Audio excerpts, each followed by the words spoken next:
Glória a Deus. Aleluia. Quero começar dizendo, queridos, que estou muito feliz com a tua presença. Cada um de vocês que aqui vieram para brilhantar esta noite tão especial, que é a realização de um sonho ministerial, um sonho que nasceu não foi hoje. Esse sonho nasceu há quase 18 anos atrás, quando Jesus me alcançou com o seu amor. E eu, desde aquela época, sonhei em fazer essa gravação, esse vídeo evangelístico, que eu tenho certeza será uma ferramenta para o reino de Deus, não para a pesca maravilhosa, mas para todas as igrejas do Brasil e do mundo, que pregam o evangelho genuíno, que pregam o amor de Deus, que pregam o poder da transformação do evangelho. Então, irmãos, essa é a minha maior alegria. E falando aquilo que Jesus é e aquilo que Ele faz na vida de um pobre pecador, que apenas crê no seu poder e abre o coração para Ele. Então hoje é a realização, querido, essa noite tão especial, e eu agradeço a Deus por você estar aqui, amém? Eu quero que você dê uma linda salva de palma, amém? Para você mesmo, em nome de Jesus, para todos vocês, aleluia! Muito bem, esses 18 anos eu tenho falado o que Jesus tem feito na minha vida, e hoje não vai ser diferente não, estou aqui para falar, mas eu quero pegar aqui a palavra de Deus como base de tudo que eu vou falar. Então quero convidar você para abrir a sua Bíblia em Jeremias capítulo 1, capítulo 1, o versículo 5, diz assim: antes que eu te formasse no ventre, eu te conheci, e antes que saísses da madre, te santifiquei, e as nações te dei por profeta. Amém? Quantos podem dizer um amém? Amém. Glória a Deus. Não tenho pretensão de dizer que o Senhor mandou Jeremias escrever isso para mim, porque foi para Jeremias mesmo, né? Mas eu me identifico com essa palavra, assim como eu sei que cada um de vocês também aqui deve identificar, muitos de vocês devem identificar.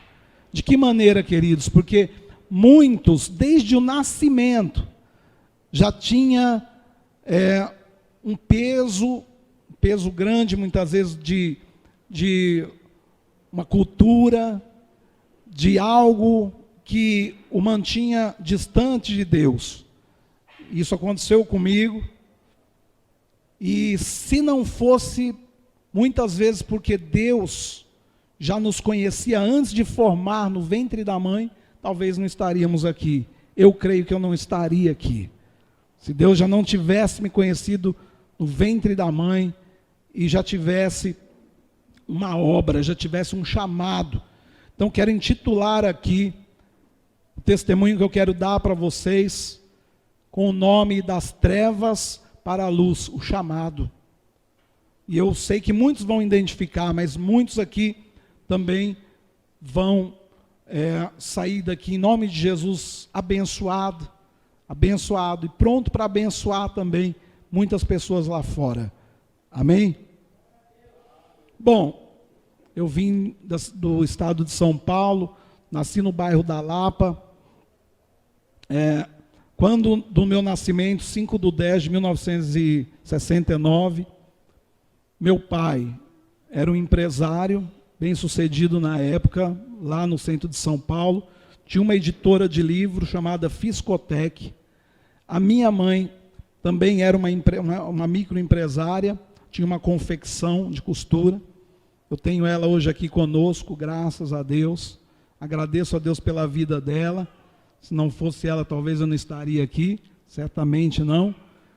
Então agradeço a Deus pela vida dos dois, a minha mãe, que Deus abençoe. Meu pai está vivo, está em São Paulo, já tem 81 anos de idade, que Deus abençoe a vida dele também. Mas a grande verdade, meus queridos, é que quando eu nasci, tanto meu pai quanto a minha mãe, eles não tinham conhecimento do Evangelho. eles não professavam a fé que hoje eu professo, e eles eram espíritas, na verdade. Todos os dois frequentavam um centro de Umbanda, que até hoje existe esse centro lá em Osasco, no quilômetro 18, com o nome de Igreja Cristã Maior do quilômetro 18, de Umbanda de São Benedito. Está lá até hoje. Meu pai era médium lá, minha mãe era médium lá. E quando eu fui gerado, meus irmãos, por isso que eu falo que eu me identifico com essa palavra, porque quando eu fui gerado no ventre da minha mãe, ela frequentava aquele centro e ela era médium de incorporação. Então ela incorporava com espíritos naquele lugar. E eu tenho certeza que aqueles espíritos já tinham sede em mim. Já achavam que porque eu estava ali, já no ventre da mãe, naquele lugar eu seria deles, por uma vida toda, e para a eternidade. E acontece, queridos, que quando eu nasci dentro daquele lugar, com 1 mês de idade, eu fui consagrado naquele centro, no quilômetro 18, fui consagrado ali, por mão de uma entidade chamada Preto Velho, lembro até o nome, Pai Virgílio de Aruanda, e ali eu tenho certeza, irmãos, que eles acharam que seriam donos meus, tenho certeza disso.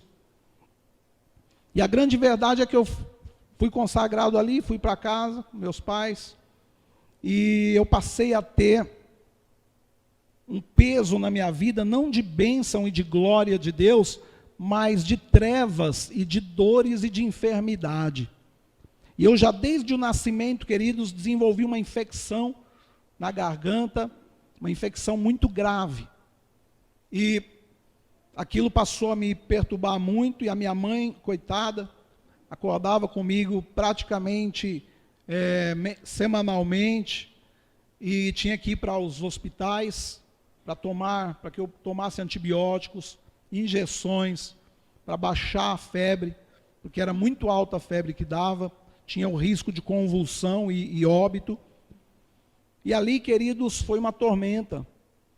Eu fui crescendo com aquele problema. Na época eu não podia fazer cirurgia na garganta, tinha que esperar ter pelo menos 4 anos de idade. E o problema é que o problema era muito grave.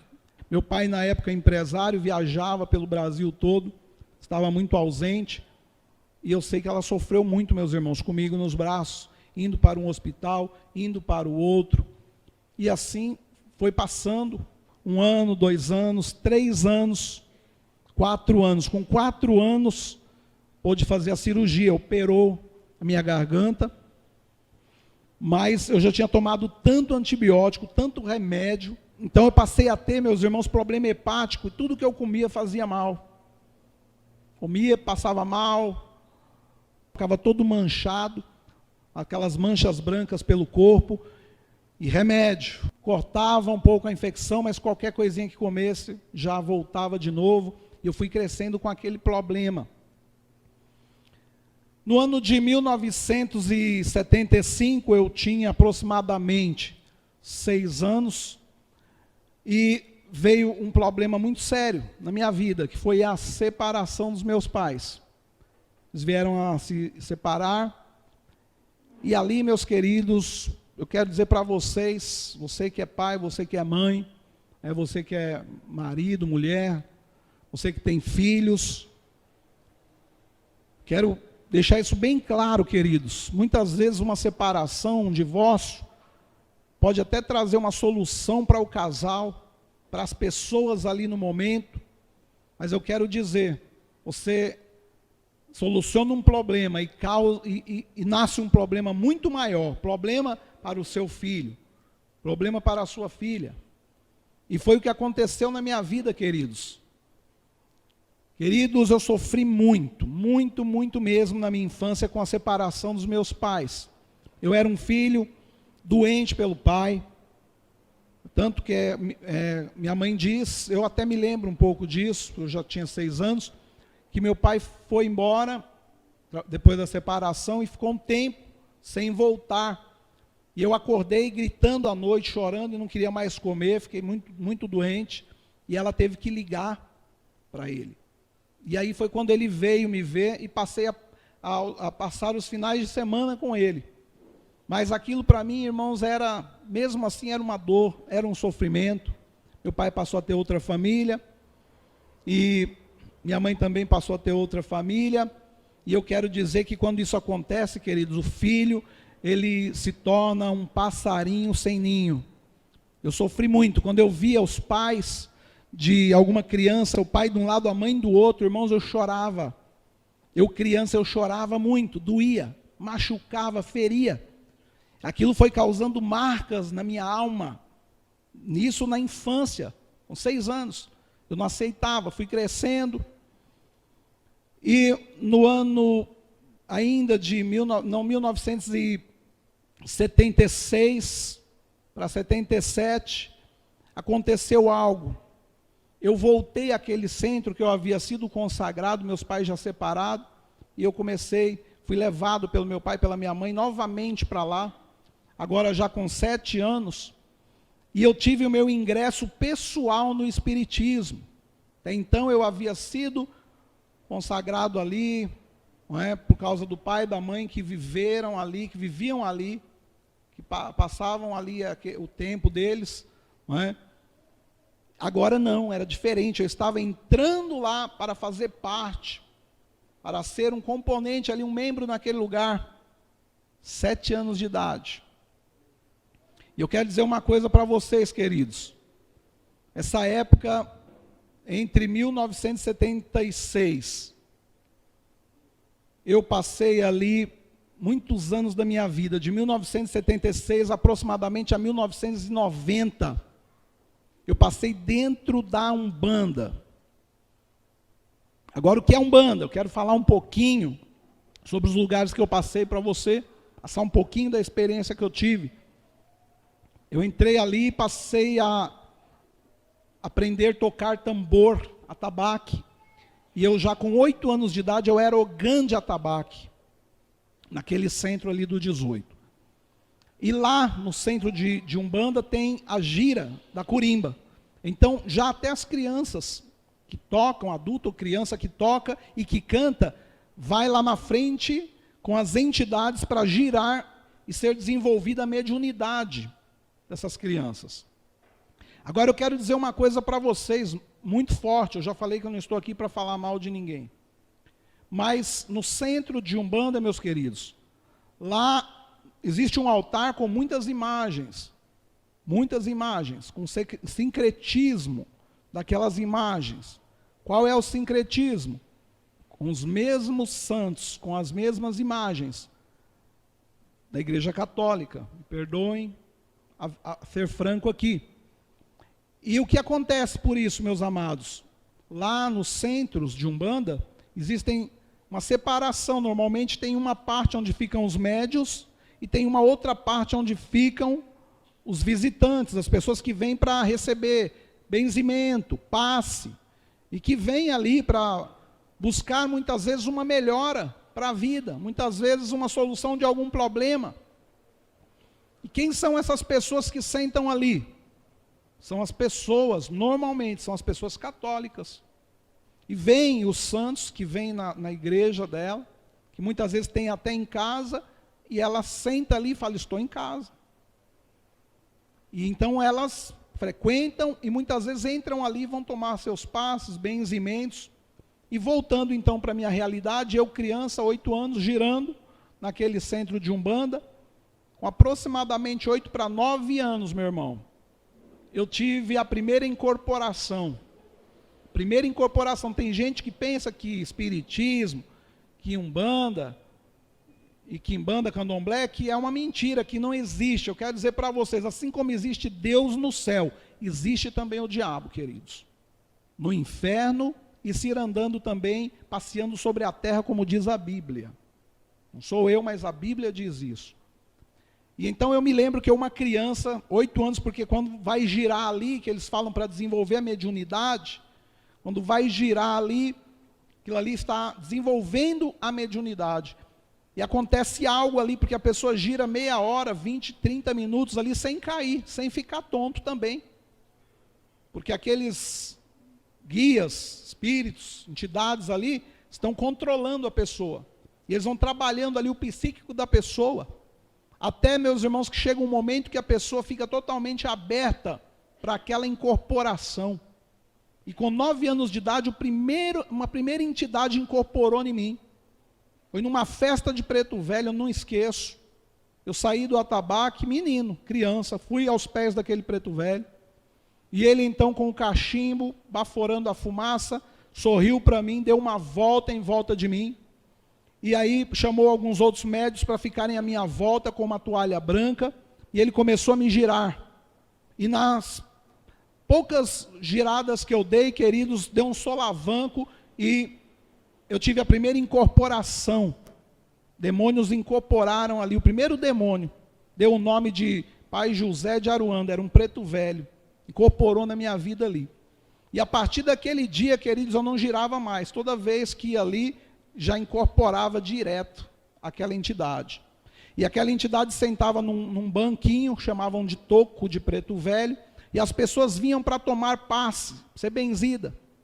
E o pior, meus amados, muitas vezes vinham depois contando que tinham recebido uma cura, que tinham recebido algo, uma graça. Mas eu quero esclarecer isso para vocês. Esse algo, essa graça que eles pensam que estão recebendo, não é graça, não é bênção, mas é um acordo que as entidades fazem, de sair aparentemente daquele lugar e entrar em outro, para que a pessoa pense que foi curada e voltar na outra semana, e voltando, e passar a ser escravo. Daqui a pouco eles falam que ela precisa desenvolver mediunidade, precisa pôr roupa branca também. E é um ciclo. E assim eles vão querendo trazer as pessoas para ali, para dentro daquilo. E a pessoa, muitas vezes, irmãos, ela fica achando que foi curada ali, e que aquilo ali é um lugar bom. Principalmente a Umbanda, porque ela fala que faz caridade. Lá é dito que é um lugar de fazer caridade. Foi aonde que eu fiquei preso lá muitos anos da minha vida, incorporando Preto Velho, Caboclo, Cosme e Damião. Mas eu hoje, irmãos, quero falar para vocês que eu tenho consciência de que eles não são espíritos de luz, de que não são guias protetores, de que não são santos como eu pensava. São escravizadores de vidas. Eu posso dizer isso porque no ano de 1983 eles me levaram às drogas. Eu tinha, irmãos, aproximadamente 13 anos. E eu passei então a usar entorpecentes. Porque a Bíblia diz no livro de João que o ladrão não vem senão matar, roubar e destruir. E eles então me levaram ao vício, às drogas, ao uso de drogas, entorpecentes. Me tornaram um dependente químico. Foi quando também colocaram o vício do cigarro na minha vida. Comecei a fumar, me tornei um fumante inveterado. Fumava uma carteira de cigarro por dia, queridos. E depois de um tempo, 1,5 até 2. Passei muitos anos, queridos, dessa maneira. Incorporava, dava passe nas pessoas, achava que estava fazendo caridade, mas minha vida estava enrolada. Eu estava, na verdade, escravizado, algemado. E, meu irmão, a Bíblia fala, pode um cego guiar outro cego? E responde, não, cairão os dois no buraco. E quando eu cheguei, queridos, no ano de 1990, eu achei que a Umbanda estava fraca para mim já. Porque eu já havia passado muitos anos lá e eu achei que eu precisava de algo mais forte. Foi onde eu entrei na Quimbanda. Entrei num centro de Quimbanda. E na Quimbanda, meus irmãos, é parecido com a Umbanda, mas só que é diferente. Porque lá existe sacrifício de alguns animais e da própria pessoa. A pessoa, ela recebe cortes na carne, nos braços, na cabeça. Lá eu passei um sofrimento muito grande. Naquele centro de Quimbanda, lá em Osasco também, lá no Jardim Adalgisa, e lá naquele centro, queridos, eu como eu já era médio desenvolvido na Umbanda, eu já cheguei lá, o pai de santo já, né, me recebeu lá, cresceu o olho, me colocou lá para ser ogã, que eu já era ogã, muitos anos, né, tocador de atabaque lá, e ele já começou a me preparar, fazer os rituais comigo. Que rituais? De cortes, que chama cortes de cura. Começou a cortar meu corpo, comecei a receber cortes pelo corpo. Eu tenho as marcas até hoje, porque as marcas não saem da carne. E tive uma obrigação lá de 7 dias que eu fiquei recolhido, num quarto que eles chamam de roncó, e lá eu fui raspado, minha cabeça toda raspada e foi toda cortada.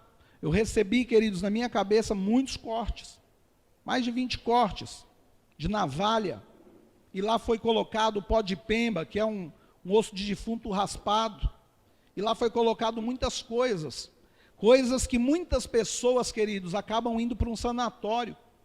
Depois daqueles rituais da quimbanda, eu sentia algumas coisas que movia dentro de mim, assim, ó, que lá eles chamam de fazer o santo, feitura do santo, e aí eu falava com ele falava que aquele era o santo que estava dentro de mim.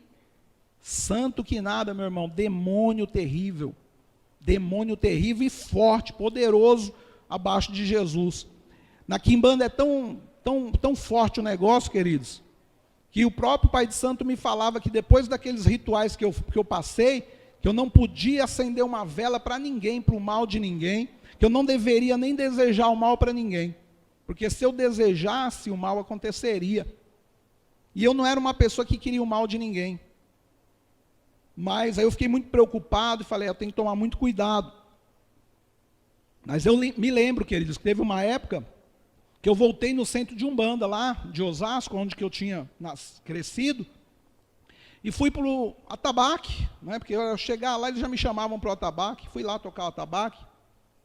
E quando eu estava tocando o atabaque, queridos, aí o que aconteceu? Tinha um rapaz lá que era o ogã de lá, né, um dos ogãs de lá, graduado lá já.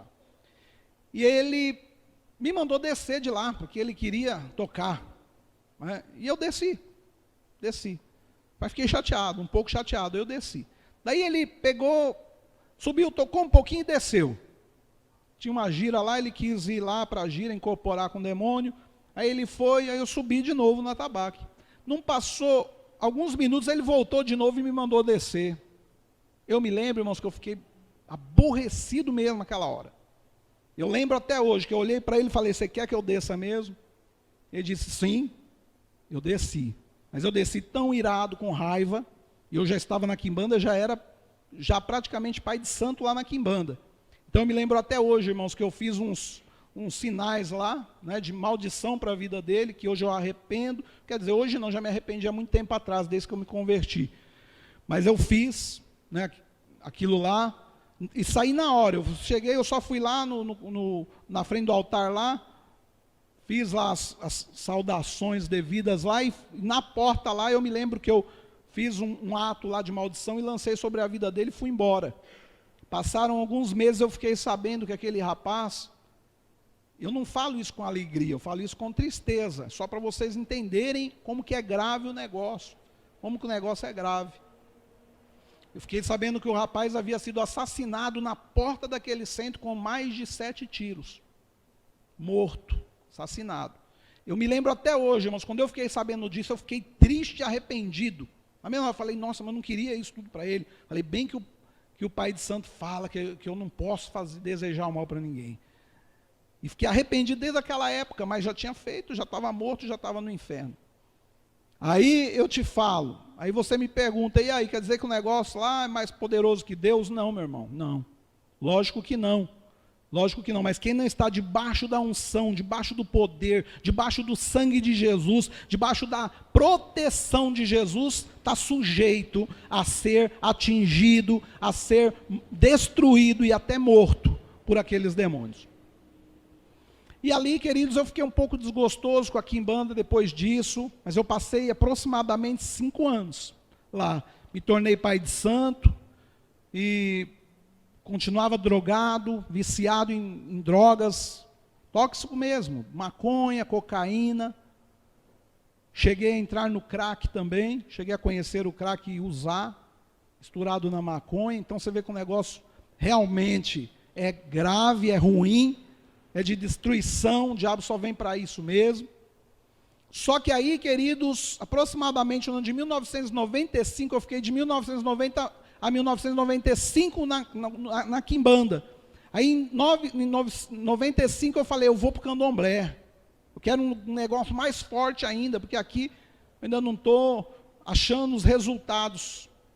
Porque na verdade, eu queria ajudar as pessoas. Eu pensava que aquilo ali, porque meu pai e minha mãe, né, eram de lá, eu nasci lá, então eu achei que eu poderia ajudar as pessoas, mas eu tinha que me tornar mais forte, tinha que aprofundar mais. Então tinha um terceiro nível que chama candomblé. Eu falei, eu acho que se eu for para o candomblé, lá eu vou poder ajudar, porque eu não achava um jeito de ajudar as pessoas lá na quimbanda. Nem na umbanda, nem na quimbanda. Porque, sabe aquela coisa que você dá, mas a pessoa não leva? E você fala, poxa, a pessoa não está bem, não está bem. Então, aí eu fui para o candomblé, 1995. Passei a frequentar um terreiro de candomblé. E lá nesse terreiro de candomblé, meus queridos irmãos, o negócio estreitou mais ainda. Porque lá o negócio é o seguinte, é muito sacrifício de animais. Muito mesmo. E aqueles animais que são sacrificados, irmãos, aquele sangue todo, a pessoa tem que beber sangue, tem que tomar banho de sangue, é lavado de sangue. Lá eu fiz uma obrigação que chama fazer o santo novamente no candomblé. Fiquei 21 dias no Roncó, inclusive, eu tenho um documento, que eu guardei esse documento para esse dia de hoje, 18 anos, que eu guardei para mostrar esse documento no dia da gravação desse testemunho, que inclusive eu vou continuar falando e quero pedir que você continue com muita atenção no que eu estou falando, mas esse documentário, que hoje eu tenho como um documentário, eu tinha muitas outras provas, eu tinha fotos de criança incorporado com demônio, fotos da Umbanda, fotos da Quimbanda, incorporado com Preto Velho, Caboclo, todas aquelas entidades que não são nada de Caboclo nem Preto Velho, tudo demônio. Mas eu guardei, queridos, guardei porque Deus permitiu que eu guardasse esse documentário para esse dia. Eu me lembro que esse foi na época era uma fita de vídeo, ela ficou guardada na casa do meu pai, depois de 3 anos que eu já era convertido, que eu busquei, que eu tive maturidade, graça para poder buscar esse material. E no candomblé, eu fui feito pai pequeno, passei 21 dias no Roncó de novo, e lá, queridos, eu tive a cabeça raspada de novo, toda cortada, meu corpo todo cortado de novo, recebi mais cortes do que na quimbanda. Veja também essas cenas que aconteceram há mais de 18 anos, um pouco atrás, né? E nós pagamos, assim como eu estou hoje aqui com profissionais abençoados, quero agradecer aí, né, por estarem aqui cobrindo esse testemunho. Naquela época nós pagamos também profissionais para fazer um registro daquela festa que chama Saída de Santo do Candomblé, o que vocês vão ver agora, vocês vão estar vendo algumas cenas aí, é uma saída de santo do candomblé. E lá, queridos, na verdade eu passei pouco tempo, quase 1 ano só, mas foi o suficiente para mim ter a cabeça toda cortada, raspada. Essa foto que vocês estão vendo ali, ó, né, infelizmente, era eu, não sou mais, mas era eu. Incorporado ali com uma entidade que no candomblé chama de Ogum, tá? Algum aqui já deve ter ouvido, deve conhecer, já ouviu falar, né? E lá nesse dia, isso aí aconteceu de madrugada, não é como as coisas de Deus, né, que é com ordem e decência, aqui num horário bom para todo mundo, que não cansa ninguém, lá não, é depois da meia-noite.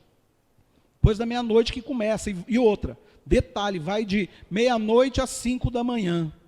5 da manhã, lá os chamados orixás dançando, feliz da vida. Por quê? Porque estão escravizando muitas pessoas, estão mantendo pessoas escravas, pessoas presas a ele. Lá, queridos, no candomblé, tomei 21 dias de banho, de abô, uma água podre, lá no terreiro, incorporado direto, 21 dias incorporado, 21 dias, escravo mesmo, para chegar nesse dia dessa festa aqui. Tomava sangue, muito gasto, muita coisa mesmo, sabe? Muito paramentos, muitas coisas, nós gastamos muito dinheiro que tinha na época, tanto eu quanto a minha mãe, né?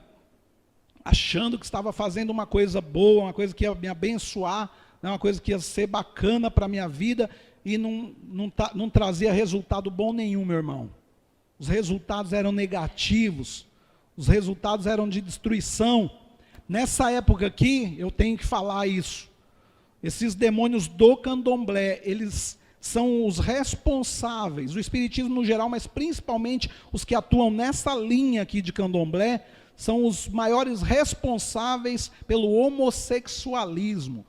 E nessa época, queridos, eu quase me tornei um homossexual, por muito pouco, porque quando eu comecei a fazer essas obrigações lá no candomblé, e aqueles demônios do candomblé entraram na minha vida, começaram a colocar na minha vida desejos homossexuais, desejos para o homossexualismo, e por muito pouco eu me tornava um homossexual. Se eu tivesse permanecido no candomblé, misericórdia. Uma que eu acho que eu já tinha morrido, né? Talvez já tinha morrido de AIDS, talvez já tinha morrido de desgosto, de qualquer coisa, né? Mas eu, por muito pouco, queridos, e lá, a maioria dos médiuns de candomblé são homossexuais, maioria são homossexuais, tá? Por isso eu quero dizer aqui, não estou para criticar ninguém, mas quem leva o homem para o homossexualismo são demônios, porque a palavra de Deus fala, não é, que o homem nasceu homem, foi feito a imagem e a semelhança de Deus, e o Senhor os criou macho e fêmea. Macho e fêmea o Senhor os criou. Quando é criado macho é macho, quando é fêmea. Amém? Mas esses demônios do candomblé, queridos, desvirtuam a vida do homem, querem levá-lo e expô-lo ao ridículo, expô-lo à vergonha, ao desprezo, não é? Porque infelizmente eu não discrimino de maneira alguma as pessoas que estão numa vida como essa. Sei que elas são pessoas, como eu quase me tornei um homossexual nessa época, sei que são pessoas que precisam ser amadas, precisam ser curadas, precisam ser libertas, precisam do amor de Deus, precisam de transformação, precisam de Jesus Cristo para a vida delas. Eu precisava. Ele é a luz, Ele é a luz. E quando foi, queridos, no ano de aproximadamente 1996, eu estava no candomblé, estava ali drogado, quase embranhando para o homossexualismo já, não é? E aí foi quando, queridos, eu recebi uma visita na minha casa de uma senhora, que eu tinha salão de beleza, ganhava muito bem naquela época, não é? Os demônios também, muitas vezes, abrem portas para a pessoa ficar achando que está por cima da carne seca e ficar presa naquilo ali. Então eu estava, sabe, bem, de uma certa forma, financeiramente, e aí foi uma senhora fazer o cabelo comigo, e essa senhora era casada com um médico, ela chamava Dona Joanita, o esposo dela, Dr. Eugênio, um médico, muito bom por sinal, e eles tinham clínica de emagrecimento, eu era gordo e queria emagrecer, comecei a frequentar a clínica deles, e eles ficaram sabendo um pouco sobre a minha história, e eu comecei a me tratar lá, e eles fazendo cabelo comigo. E eu não sabia que aquela senhora era crente, porque uma coisa que eu quero falar para vocês, queridos, como eu era desde o ventre, né, desde pequenininho, consagrado ali, os demônios, eles faziam uma coisa terrível comigo, me cegavam, e eu não conhecia crente. Eu não conhecia crente, irmãos. Eu não conseguia identificar uma pessoa que fosse crente. Qualquer pessoa que fosse crente, chegasse e falasse comigo, estava totalmente cego, não conseguia entender nada do que elas falavam. Tem muita gente assim, que está cegada. A Bíblia diz, o príncipe desse século cegou o entendimento de muitos para que não lhes resplandeça o evangelho, para que eles não sejam libertos, não sejam alcançados pela graça do evangelho de Cristo. E eu estava cego. Aquela senhora falava, foi no salão, e um dia ela me fez uma visita, falou, vim te fazer uma visita, e estava um rapaz com ela, mais umas outras senhoras. Falei, que estranho, né? Que estranho. Aí ela veio e falou, não, é que eu trouxe esse rapaz aqui que é pastor, e o coitado, ele era americanizado, era americano mesmo, não falava português muito bem. Aí, imagina, eu com a mente cegada, e aquele rapaz falando de Jesus para mim, americanizado, aí que eu não entendia nada mesmo. E eu só sei, queridos, que eu queria falar com eles que o candomblé, que eu estava no candomblé, e que eu era espírita, e que lá também era bom, e que Deus também estava lá. E cheguei até o cúmulo de convidá-los para irem no candomblé, para irem até na minha consagração, que foi desse dia aqui. Cheguei a esse ponto, meus irmãos. E eu me lembro que aquela senhora segurava a minha mão e orava por mim, enquanto que o rapaz falava, tudo meio embolado. E ela orava por mim, as outras oravam, mas eu estava totalmente fechado. Daí eu me lembro que, agora disso eu me lembro, isso eu entendi muito bem, que o rapaz falou no final, o que ele falou no final eu entendi. Depois que eu resisti a tudo que ele disse, ele me disse uma coisa que eu entendi, e até hoje eu lembro. Ele falou assim para mim: olha, jovem, então tudo bem, se você um dia, amanhã ou depois, não estiver feliz, você não estiver feliz, lembre da minha visita aqui, lembre de tudo que eu falei e nos procure. E venha, que nós queremos te ajudar e podemos te ajudar. Nós podemos estudar com você a Bíblia e podemos te ajudar. Isso eu me lembro até hoje. Sabe por que eu me lembro, queridos? Porque depois de 6 meses, exatamente 6 meses, eu estava completamente destruído. Porque o diabo, ele sabia de algo, porque ele é adivinho, ele sabia que estava chegando o tempo de Deus na minha vida. Estava chegando o tempo de Deus mudar a minha história. E lá no Espiritismo, os demônios falam que se a pessoa sair, morre. Inclusive, isso aí, por isso que é muito difícil, queridos. Um pai de santo converter é mais difícil do que quase qualquer outra pessoa. É mais difícil até do que um padre se converter, um pai de santo. Porque lá os demônios falam que se ele sair, ele morre. Eles falam que matam. Isso desde pequeno, a pessoa entra, já começa a pensar assim, receber esse ensinamento, essa doutrina. Então a pessoa acredita. Se eu sair, eu vou morrer, então não sai. Só que eu tomei uma atitude corajosa. Antes de Jesus, antes de conhecer Jesus, eu falei, eu vou sair. Eu não estou feliz aqui, isso aqui não vai me ajudar a ajudar ninguém. Eu cheguei a um ponto que eu falei, eu não vou conseguir, eu estou pior, agora eu já estou quase sendo um homossexual, continuo drogado, não posso ajudar ninguém, porque aqui no candomblé tudo é cobrado, tudo é caro, fazer uma obrigação para alguém custa muito dinheiro. E eu falei, não, eu vou sair fora disso. Vou sair fora, e saí, irmãos. E quando eu saí, o diabo ele veio, esse demônio aqui, ó, chamado Ogum, ele veio e colocou uma depressão profunda na minha vida. Uma depressão profunda mesmo. Irmãos, foi uma coisa terrível. Está aqui minha mãe, que me acompanhou. Foi a única pessoa na época que não me abandonou, queridos. Porque na época o demônio me expôs publicamente. Então todo mundo que não sabia que eu era drogado, que eu era, veio à tona. Sabe? Então a família descobriu, a sociedade descobriu, até então era tudo escondido, aí descobriram tudo, o diabo, né, veio com a depressão profunda e todo mundo me abandonou, só ficou minha mãe, que coitada, era alcoólatra na época, doente também, e começou a ficar numa situação de morrer talvez, por causa daquela minha situação de morte. Eu falei, meu Deus, e agora? E eu entrei numa depressão profunda, queridos. Foi terrível, eu não conseguia dormir à noite, não tinha sono, eu não conseguia me alimentar, e eu só chorava, e não tinha vontade de viver. Aí eu comecei a pensar no suicídio, o diabo começou a falar para mim, se mata, a única solução para você é a morte, não tem mais nada, nada pode ser feito, você já chegou no fim, você está acabado, tira a sua vida, a única coisa que você pode fazer é tirar a sua vida. E aí, queridos, eu quase tirei. Quase tirei.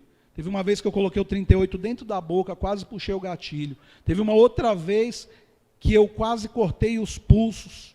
Me lembro até hoje. Só não cortei os pulsos porque eu lembrei da minha mãe. Eu lembrei da minha mãe e eu estava com a minha irmã, a Sheila, que já esteve aqui na nossa igreja. E ela estava ao meu lado e estava grávida do meu sobrinho, Rubens, que hoje está com 18 anos. E ela estava no ventre dela, e eu olhei e vi minha irmã deitada dormindo, e eu falei, eu ia cortar meu pulso, para mim não acordar mais, né? Já que eu não dormia mesmo, estava terrível, falei, eu vou cortar meu pulso. Aí eu olhei e vi minha irmã, e na hora, Deus bradou na minha vida, eu lembrei da minha mãe, falei, se eu tirar a minha vida, quando a minha irmã acordar, ela vai acabar perdendo essa criança, abortando, e quando minha mãe souber, vai morrer. Aí por isso eu não tirei minha vida naquele dia. Por isso, irmão, eu penso que é por isso, mas não era, é porque Deus tinha uma obra. No final de 1996, eu estava nessa situação, irmãos. Aí eu quero ler para vocês um outro versículo em João 8:32. Diz assim: conhecereis a verdade, e a verdade vos libertará. O versículo 36 fala assim: pois o Filho vos libertar, verdadeiramente sereis livre. E aí, queridos, eu no fundo do poço, não é?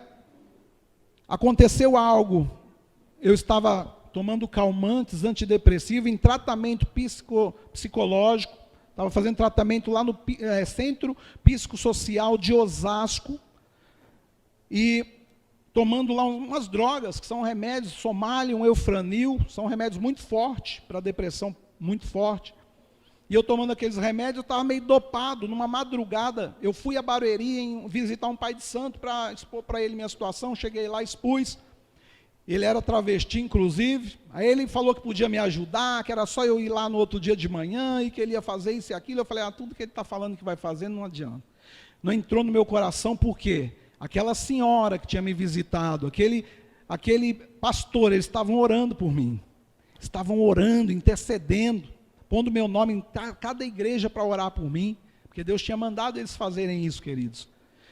E aí então, foi quando uma madrugada, me lembro até hoje, eu saí da casa desse pai de santo lá de Barueri, e saí na Avenida Deputado Emílio Carlos, em Carapicuíba. E quando eu estava indo com o carro, madrugada, 1h da manhã, uma mão me pede uma carona, final do ano de 1996, uma mão pede uma carona num lugar perigosíssimo, ninguém pararia, ninguém em sã consciência pararia, mas, queridos, tanto que eu passei direto, mas lá na frente, Deus bradou e fez eu parar. Eu parei sem querer, sem ver quem era que tinha me pedido a carona. Dei uma ré no meu Chevette, era um Chevette hatch, e voltei de ré, sem saber quem era. Podia ser um assassino, podia ser qualquer um. Mas quando eu parei o carro, do lado daquelas pessoas, era um homem chamado Celso Alves Ramalho, pastor evangélico, de uma igreja pentecostal chamada Jesus Cristo é o Nosso Redentor. E aquele senhor, com paletó e uma Bíblia na mão, com a barba por fazer, com uma senhora do lado, a esposa dele, um irmão magrinho com uma caixa de ferramenta, e ele então me agradeceu muito por entrar no meu carro, por eu ter parado aquela hora e deixado ele entrar, e aí ele falou muito obrigado e tal, e eu falei, onde o senhor mora? Ele disse, eu moro lá no Jardim Conceição. Queridos, era como daqui, lá em Padre Paraíso. Então, era muito longe, e eu estava na Deputada Emílio Carlos, já prestes a entrar para onde eu estava morando com a minha mãe, pertinho de casa, da casa provisória que eu estava ali com a minha mãe. Então, na verdade, eu não ia ajudar ele em nada. Então, eu falei com ele assim, mas eu moro aqui pertinho. Ele falou assim, não, mas qualquer tanto que você vai me levar, ajuda. Falei, mas esse homem é muito humilde, eu não vou poder ajudar, porque eu moro aqui. Aí eu me lembro, queridos, que ele disse assim, mas será que tem um táxi lá embaixo e tal? Eu pensei comigo, não tem. Falei, não tem.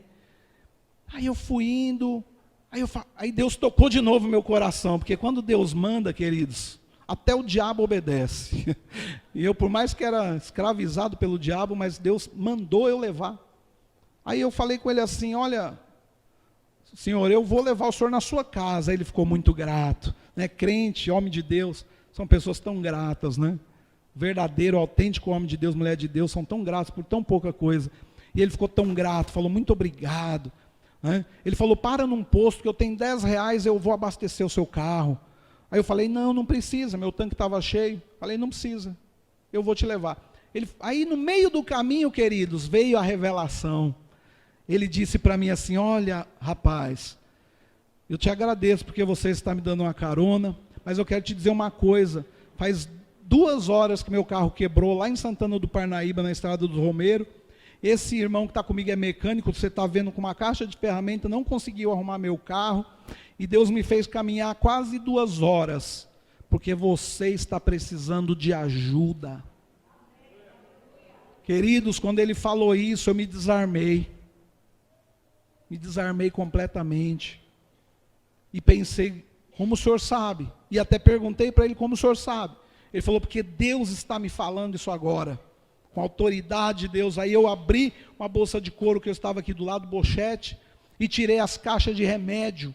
falei, o senhor tem razão, eu só estou aqui dirigindo porque eu estou aqui, ó, com esses remédios aqui, estou dopado na verdade, eu estava dopado, irmãos. Daí ele falou, mas lá na minha casa eu vou orar por você. Eu me lembro, chegou na casa dele, lá no Jardim Conceição, em Osasco,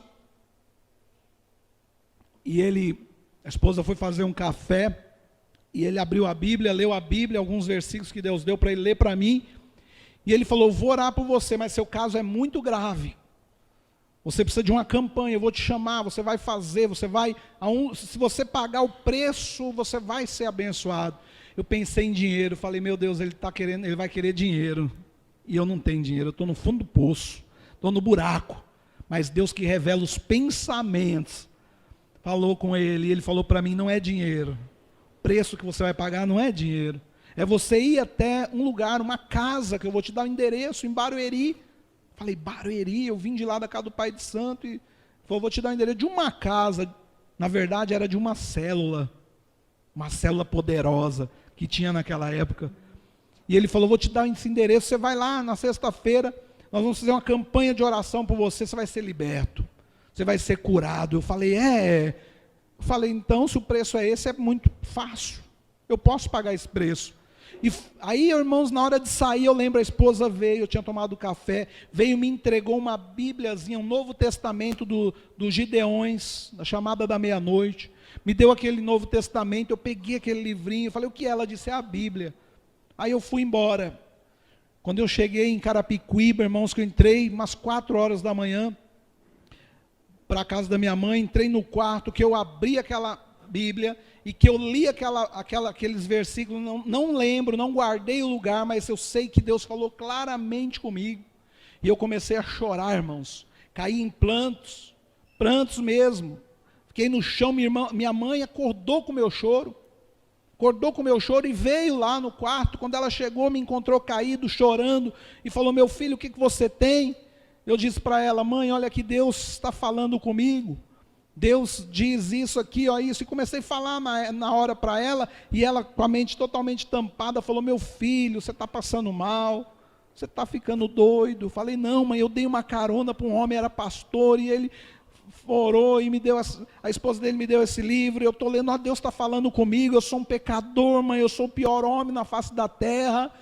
E ela falava comigo, não, meu filho, você não é nada disso, você é um homem bom, você é um filho bom. Eu falava, não, mãe, eu sou um pobre pecador, eu sou um miserável pecador, mãe.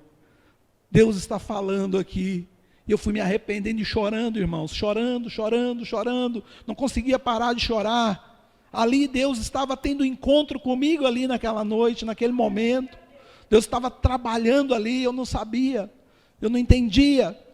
Chegou no outro dia, meu irmão, minha mãe falou, vou chamar o seu pai. Ela falou comigo, eu vou ligar para o seu pai para ele vir aqui, para nós tomar uma providência, internar você.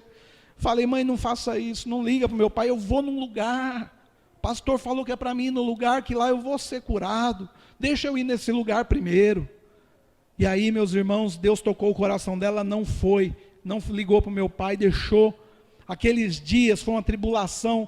Aí chegou a sexta-feira.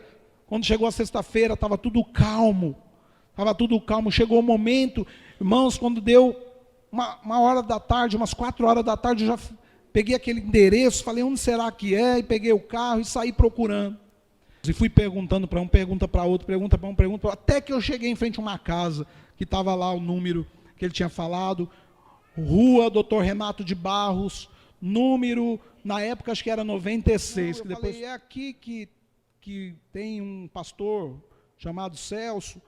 Ela falou, sim, mas o que é? É rolo de carro, porque o pastor na época vendia carros, sabe? Comprava, vendia. Eu falei, não, é um negócio de um culto. Daí ela pegou e falou, é aqui mesmo, vamos entrar, entra. Eu falei, não, eu vou ficar aqui mesmo. Acho que eu cheguei muito cedo, né? Eu tinha chegado muito cedo, era umas 6 horas da tarde, não tinha chegado ninguém ainda. O culto era 7. Daí ela pegou e falou, não, mas pode entrar. Eu falei, não, fico aqui mesmo.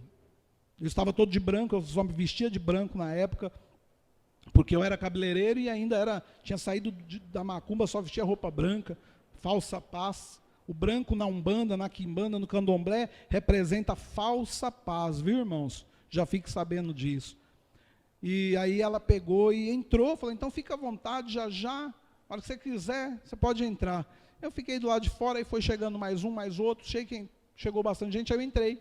E começou o culto, 7 horas, né, o culto da célula lá no lar. Aí, meus irmãos, lá, Deus usou a vida de uma irmã muito abençoada por Deus, chamada missionária Mara. E Deus usou aquela mulher para falar comigo, irmã, nunca tinha me visto, não sabia quem eu era. Até que a dona da casa, o pastor já tinha falado para ela, vai vir um rapaz aqui, é pai de santo, me deu carona, eu convidei, mandei vir aqui, porque Deus vai fazer uma obra na vida dele. Mas aquela mulher que Deus usou na hora, eu não sabia quem eu era. E Deus trouxe ela até mim, irmãos, e usou ela para falar comigo poderosamente. Deus falou, eis que eu sou o Deus que te conhece. Antes que te formasse no ventre de tua mãe, eu te conheço. Aqui a palavra de Deus, irmão. Ele diz, hoje eu trouxe você aqui, porque vou bradar na tua vida, vou quebrar as algemas que estão sobre você, as cadeias que estão te aprisionando, que até hoje te amarraram, mas a partir de hoje eu digo que tu és meu. E Deus foi falando, irmãos, eu fui chorando ouvindo Deus falar, fui sentindo algo, um calor, um fogo. E fui naquele momento, irmão, não sabia, mas eu estava sendo liberto por Deus. Deus estava me libertando naquele momento, que aquela mulher falava, aquela missionária. E aí ela acabou de falar, e engraçado, o pastor não tinha chegado ainda. Aí ele chegou, depois disso ele chegou. E eu estava ali chorando muito. E ele chegou, aí me apresentou. Esse rapaz aqui me deu uma carona, e ele é um pai de santo. Aí todo mundo olhou para mim, tomou um susto. Ainda bem que ele demorou para chegar, irmãos. Se ele tivesse chegado antes, acho que eu não tinha me convertido, eu tinha ficado com vergonha. Nós temos que tomar muito cuidado e amar os pais de santo, amar as mães de santo, entre aspas, que não são pai, não são mãe, são escravos do diabo. Sabe, queridos? E aí, mas aí eu já estava lá chorando, Deus já tinha falado comigo, e acabou aquele culto. O pastor já foi despedindo para ir embora, daí a dona da casa, que era a anfitriã e era missionária, falou assim, vai ter uma campanha, mas vocês já estão dispensados, só os que estão na campanha. Eu não queria ir embora, eu queria ficar lá. Aí eu falei com ela, eu posso ficar? E ela disse, pode. Na verdade ela não queria que eu ficasse, porque ia rolar lá os poderes de Deus e tudo, ela com medo de eu escandalizar com alguma coisa. Mas eu pedi, né, ela não tinha como me pôr para fora, falou pode, e eu fiquei. E aí, irmãos, o pastor não tinha feito apelo para entregar a vida para Jesus. Quando acabou aquela campanha, poder de Deus, novamente Deus agiu na minha vida, daí aquela mulher, aquela missionária abençoada, fez o apelo, disse, amado, me chamou pelo nome, amado, você quer entregar a sua vida para Jesus? Se você quer, levante as suas mãos e venha à frente. Eu levantei minhas 2 mãos e fui para frente, eu passei pelas águas, fui batizado.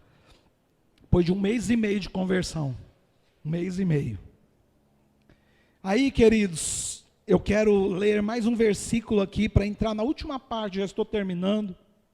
Mas aqui o Salmo 40, número 2 e 3, diz assim, tirou-me de um lago horrível, de um charco de lodo, pôs os meus pés sobre uma rocha, firmou os meus passos, e pôs um novo cântico na minha boca, um hino ao nosso Deus. Muitos o verão e temerão e confiarão no Senhor. Aleluia, aleluia. Meu irmão, o que aconteceu depois disso?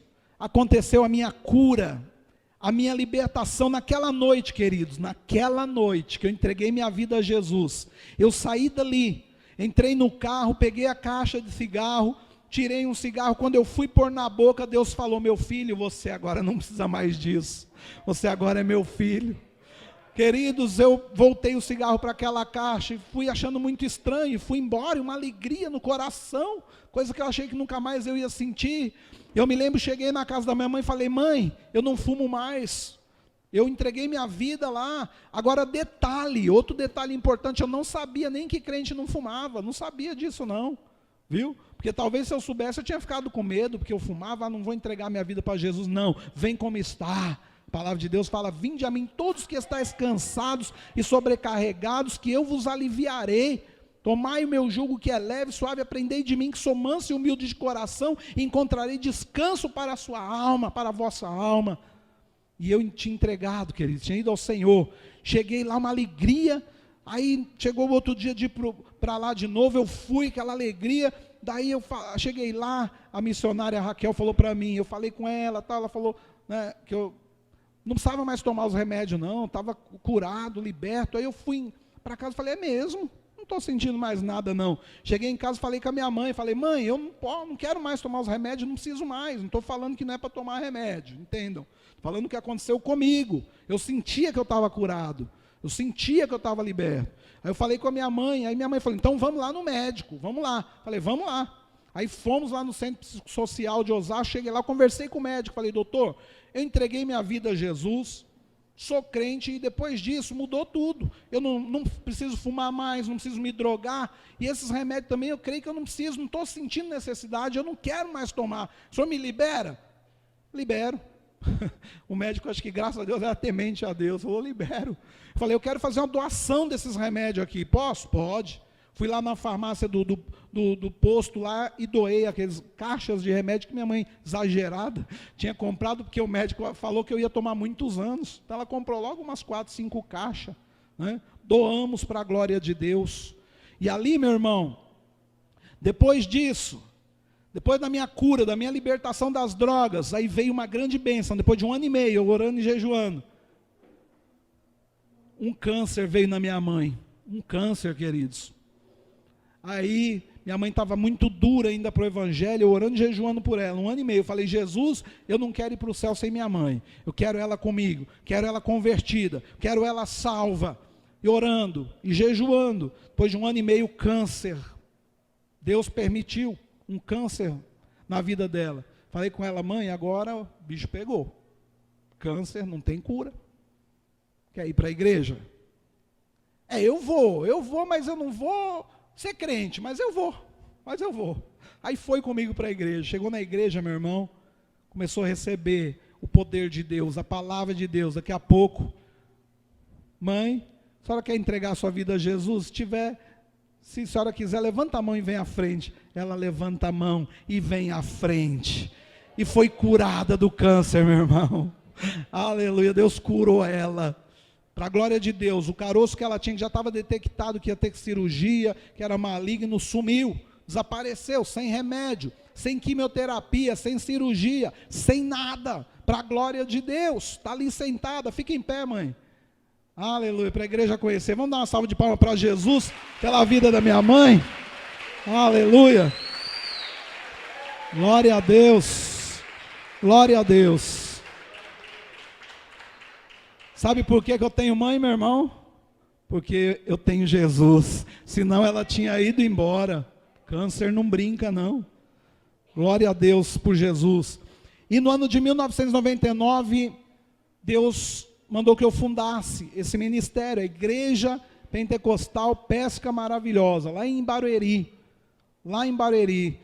Eu, irmãos, nasci na fé na Igreja Pentecostal Jesus Cristo é o nosso Redentor, fiquei 3 anos lá, eu fui consagrado a evangelista, a pastor, consagrado a pastor, e de lá, debaixo da bênção do meu pastor, ele entendeu que Deus tinha um ministério comigo, um apostolado na minha vida, ele me abençoou, me liberou, debaixo de bênção, sem divisão, sem rebeldia, sem desobediência, sem nada, eu saio da Pentecostal, Jesus Cristo é o nosso Redentor, e fundo a Pesca Maravilhosa, a Igreja Pentecostal Pesca Maravilhosa, uma bênção de Deus na minha vida.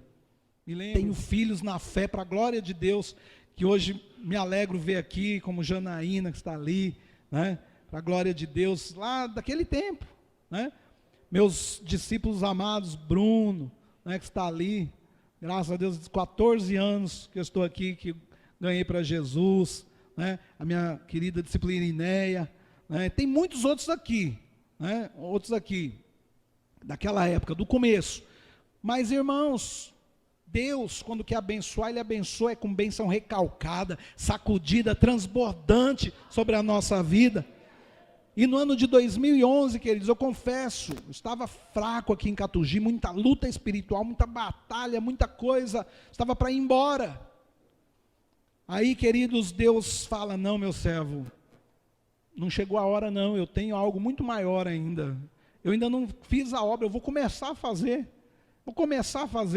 Daí, queridos, Deus trouxe para a nossa igreja, para a nossa vida, para o nosso ministério, a visão do MDA, modelo de discipulado apostólico.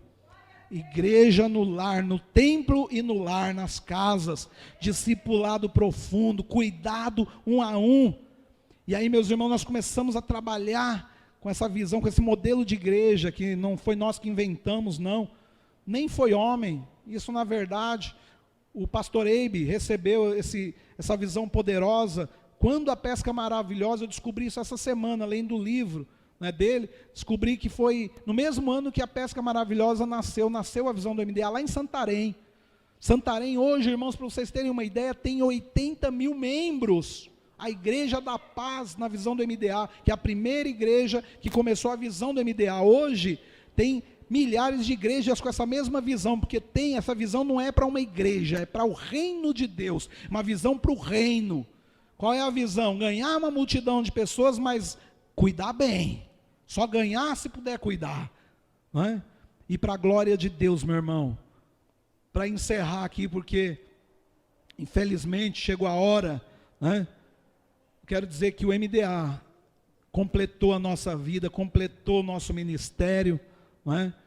E hoje, né, eu quero agradecer a Deus pela vida do meu discipulador que está aqui, pastor Emerson, da Igreja da Paz, lá de Barueri, a minha cobertura poderosa, né, que eu sei que estou bem acompanhado, graças a Deus, né, não estou falando para elogiar ele não, é porque ele é bênção mesmo, 137 células debaixo do cuidado dele, mais de 1.200 pessoas debaixo do cuidado dele, que Deus abençoe, e tem nós aqui também, somos uma ramificação que ele também está orando, cuidando, aconselhando de lá, né? E eu falei, pastor, você não pode ficar fora desse dia, você tem que estar ali para orar por mim, né? Para mim realizar esse sonho, mas com você presente, eu agradeço a Deus. Vamos dar uma salva de palma pela vida do pastor. Glória a Deus, que não mediu esforço para estar aqui hoje. Glória a Deus, viu, pastor? Te amo. Muito obrigado. Quero honrá-lo essa noite. Glória a Deus. Glória a Deus. Fique em pé, vamos orar encerrando. Quero orar agradecendo a Deus pela sua vida. Eu vou chamar o pastor para orar mais uma vez, para orar mesmo, tudo que puder.